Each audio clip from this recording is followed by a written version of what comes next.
চলছে খাবার দেওয়ার কার্যক্রম।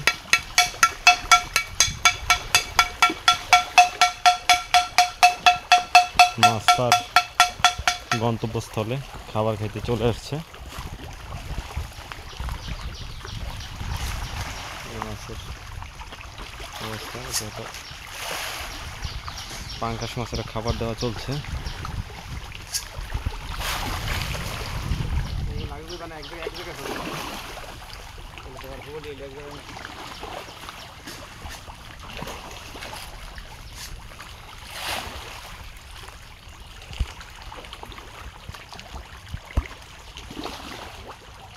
পুরো জায়গাতেই খাবার দেওয়া হচ্ছে। একসাথে হইতে হয়তো বা দেখতে ভালো লাগতো, কিন্তু পুরো জায়গায় ছড়ায় ছিটায় খাবার দেওয়া হয়েছে, তো সেই জন্য আসলে তেমন বোঝা যাচ্ছে না মাছের অবস্থা।